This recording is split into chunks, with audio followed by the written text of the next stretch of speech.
Dans le Gard, les corps de 3 premières victimes ont donc été retrouvés cet après-midi. Parmi elles, un homme qui avait tenté, malgré la fermeture de la route, de traverser un pont. Son 4x4 a été immédiatement emporté par les flots. Ailleurs dans le département, 2 autres véhicules ont connu le même sort. Les sauveteurs recherchent toujours un père et ses 2 enfants. Et ils alertent ce soir sur la dangerosité de ces crues. Esther Lefebvre et nos équipes sur le terrain. Les flots de la rivière sont encore déchaînés lorsque les pompiers localisent enfin cette voiture sans occupant.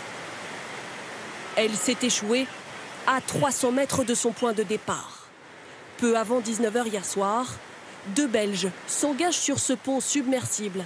Ils le connaissent bien car ont une résidence secondaire dans la commune. Ils ignorent les gestes d'un agent municipal sur l'autre rive qui tente de les dissuader. Je faisais signe, moi j'étais de l'autre côté, mais bon, moi je me suis engagé, j'avais déjà 80 cm d'eau, je ne pouvais plus intervenir, c'était fini. Donc le 4x4 il a commencé à basculer, je leur ai fait signe d'ouvrir, de casser les carreaux ou quelque chose. Et après avec le bouillon on n'entendait plus rien, le 4x4 il s'est commencé à partir sur le côté, ils sont partis dans la rivière. C'est lui qui va découvrir le corps du conducteur dans l'après-midi, à 2 km en contrebas, un homme de 68 ans. Mais cet employé municipal préfère évoquer le sauvetage du second passager accroché à un arbre pendant plus de 2 heures. Il avait peur, c'est surtout ça, il avait peur de lâcher parce que le froid, l'hypothermie. Et moi je lui disais, sois courageux, allez, il faut que tu tiennes. Je lui faisais comme moi, si j'étais un boxeur, il faut y aller jusqu'à la fin. Il faut tenir. Les nerfs lâchent, l'interview s'achève. Au même moment, à 60 km de là, autour du pont de Dions, les secours tentent de trouver la trace d'un père de famille et de ses 2 enfants de 4 et 13 ans. La mère a pu être sauvée. On cherche tout ce qui peut être suspect, qui peut nous donner des infos sur la localisation. À chaque doute, les plongeurs vont vérifier. Tous les moyens sont mobilisés, chiens, hélicoptères, car rien n'est simple. Dans cette rivière devenue un fleuve, le Gardon est monté de 6 mètres en quelques heures la nuit dernière.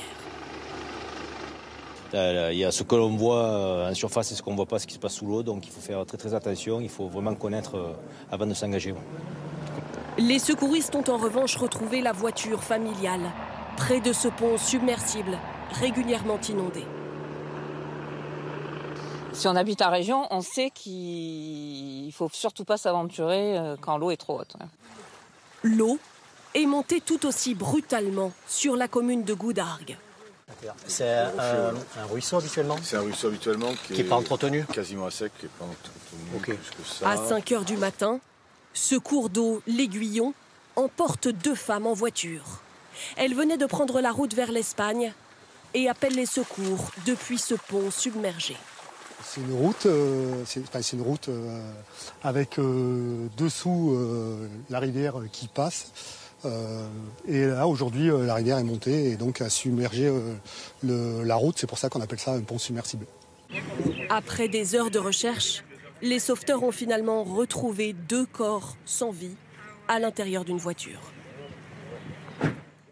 Et vous l'avez entendu à l'instant, la préfecture a déploré le comportement dangereux des conducteurs. Ces 3 accidents ont eu lieu sur des ponts dits submersibles, des structures qui n'ont pas de parapet. Quelles sont les procédures en cas de crue? Y a-t-il eu hier suffisamment de mise en garde? Plusieurs routes avaient été fermées. Les explications de Mathieu Poissonnet, Alice Bacot et Emma Alonso. Ce sont des ouvrages particulièrement dangereux. Les ponts submersibles ont un atout. En cas de montée des rivières, ils laissent s'écouler l'eau. Mais pour ceux qui osent s'y aventurer, ils peuvent être un piège. Il ne faut pas passer par là. Dès qu'il pleut fortement et qu'on voit que ça tourne et qu'il pleut énormément, il ne faut pas bouger. Quelle procédure donc en cas de crue? La préfecture prévient les mairies et alerte la population sur Internet et les réseaux sociaux. Elle n'est pas autorisée à envoyer des SMS aux personnes de la région dans le cas d'une alerte orange. La plupart du temps, la seule information aux abords du pont, c'est un panneau comme celui-ci. Peut-on fermer ces ponts? Oui. Prenons le Gard. Le département compte 63 ponts submersibles. Une quinzaine d'entre eux, soit à peine 1 sur 4, est équipé de barrières pour couper la route. Le niveau de l'eau peut être surveillé par une caméra. Dès qu'il effleure le pont, les agents municipaux ou départementaux doivent baisser les barrières et mettre en place une déviation. À Gagnières, où le passager d'un véhicule a perdu la vie emporté par la crue, le maire avait pourtant pris les devants. 18h25, la Gagnière monte un peu plus, j'interdis toute circulation et toute traversée de tous les ponts de Gagnières. Hier soir, ici, les barrières ont été contournées. Ailleurs, étaient-elles baissées?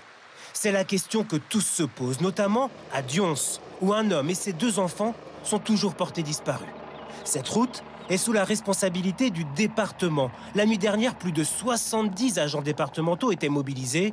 Ont-ils baissé les barrières de Dions comme le protocole l'impose? Le conseil départemental n'a pas souhaité nous répondre. Une enquête devra déterminer si les ponts concernés ont bien été fermés à la circulation. Et puis sachez qu'une 4e personne est portée disparue, cette fois en Ardèche. Un homme propriétaire d'une petite installation hydroélectrique à Saint-Martin-de-Valamas.